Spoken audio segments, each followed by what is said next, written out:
Bonjour, elle a été très active dans l'examen parlementaire du projet de loi pour l'école de la confiance. Anne Brugnera, députée La République En Marche de la 4e circonscription du Rhône, est notre invitée aujourd'hui. Bonjour. Bonjour. Merci d'être avec nous. Alors, dans une semaine, le grand débat national sera terminé. Le plus dur commence, faire la synthèse, puis décider de ce qu'on retient parmi toutes les propositions qui auront été faites. Tout à fait. Alors, le grand débat est en cours depuis plusieurs semaines. J'ai eu la chance de participer à plusieurs débats. J'en ai organisé un pas loin d'ici il y a une semaine. La plupart sont encore à venir quand même à Lyon. Je me permets de le rappeler. Ce soir à la MJC Mon Plaisir, demain organisé par la mairie du 3 et la semaine prochaine par la mairie du 6e arrondissement. Et effectivement, l'enjeu, c'est la suite du grand débat. Il faudra tout d'abord, et c'est quand même le premier travail, réunir toutes les propositions, en faire une synthèse. Est-ce que vous ne craignez pas qu'il y ait un télescopage entre la campagne des élections européennes et puis les conclusions de ce grand débat, justement ? Alors c'est vrai que le timing est particulier, il faudra être extrêmement vigilant aux deux temps, mais je pense que nous saurons le faire. Nous serons très attentifs à ne pas brouiller les cartes. On n'a pas senti le maire de Lyon passionné par ce grand débat. Les maires d'arrondissement n'ont pas forcément été énormément aidés par la mairie centrale. Alors la question s'est posée lorsque le grand débat a été présenté. Moi j'avais interrogé Gérard Collomb et son adjoint à démocratie participative. Effectivement, le choix de la mairie centrale a été de laisser les mairies d'arrondissement s'organiser, les aider dans la logistique si besoin. Ça se comprend aussi, le grand débat s'organise quand même en proximité et c'est bien que les mairies d'arrondissement soient en première ligne pour ça.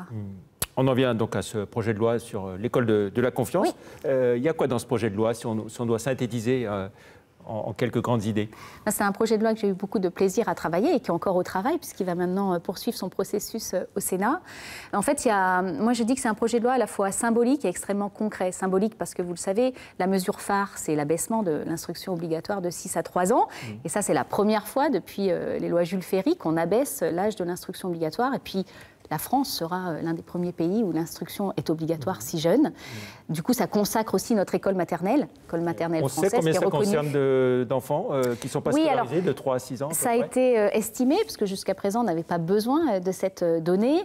On considère qu'il y a à peu près 26 000 enfants qui aujourd'hui sont entre 3 et 6 ans et ne vont pas à l'école maternelle et qui sont prioritairement en Outre-mer et dans des quartiers un peu défavorisés. Donc, c'est des enfants qui vont bénéficier de l'école maternelle. Et on sait que cette école maternelle, elle permet le bain de langage, l'apprentissage du vivre ensemble, qui sont très importants pour ensuite passer aux apprentissages fondamentaux. Alors, on sait que le gouvernement a fait le choix de mettre le paquet, j'ai envie de dire, sur l'école primaire. C'est-à-dire que les collèges et les lycées ne sont plus prioritaires, hormis la réforme du bac, bien sûr. Oui.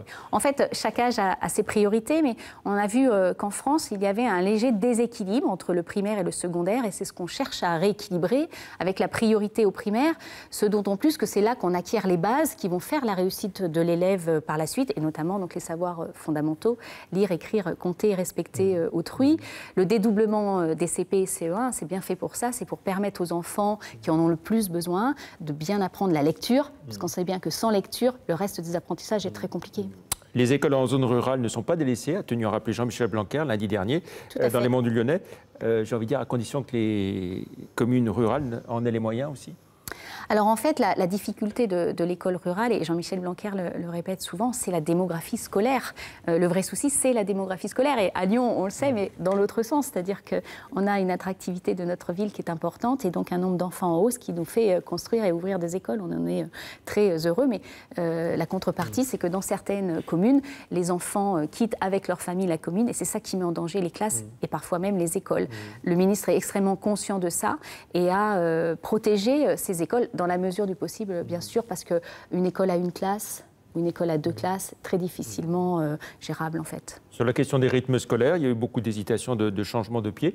Au-delà du choix de 4 ou 5 matinées travaillées, c'est aussi une question de moyens et de financement. Et là aussi, c'est toujours aux communes de se débrouiller. Alors, sur la question des rythmes scolaires, moi, ce que j'ai apprécié dans la démarche de Jean-Michel Blanquer, c'est qu'il a vraiment décidé de faire confiance aux mairies. Et moi, c'est ce que je porte aussi, et c'est ce que j'espère, de faire confiance aux mairies qui ont choisi, du coup, leur rythme, leur organisation, en lien, bien sûr, avec la communauté éducative et les familles. Mais il est vrai que le périscolaire, puisque c'est ce qui est généré par la réforme des rythmes, et bien sûr budgété par les communes. Elles ont plus ou moins de moyens. Et elles sont aidées par le plan Mercredi qui a été mis en place pour ça. Dans un an, les municipales et les élections métropolitaines. Pour la métropole, on dit que vous avez fait le choix de soutenir David Kimmelfeld. Vous le confirmez? Alors moi, j'ai effectivement réagi suite à l'annonce de son souhait d'être candidat, parce que j'ai été bien sûr interviewée et parce que je pense qu'il est important de répondre à toutes ces questions lorsqu'elles se posent. Pour moi, David Kimmelfeld est légitime car il est le président sortant et que c'est grâce à Gérard Collomb qu'il a été premier vice-président, puis président de la métropole de Lyon, et donc sa candidature est légitime. Comme vous avez été élu député grâce à Gérard Collomb? Alors moi, je sais d'où vient mon parcours en politique. Je suis née en politique quelque part avec Gérard Collomb et son équipe dans ce projet que nous portons maintenant depuis 2008 et dans sa vision de Lyon et de la métropole de Lyon. Puis j'ai quand même grandi, j'ai acquis de l'expérience et je crois que je dois aussi mon élection à mon dynamisme. Et vous dites quoi à Gérard Collomb? Il faut se contenter de la mairie de Lyon? Alors, je ne lui parle pas tout à fait comme ça, mais effectivement, j'ai besoin, moi en tout cas personnellement, et je lui ai dit, de savoir quelles sont ses volontés, qu'est-ce qu'il envisage pour 2020, et j'espère qu'il nous le dira bientôt. Très bien. Merci beaucoup Anne Brugnera d'être venue dans l'invité de la rédaction. Merci, au revoir. Merci.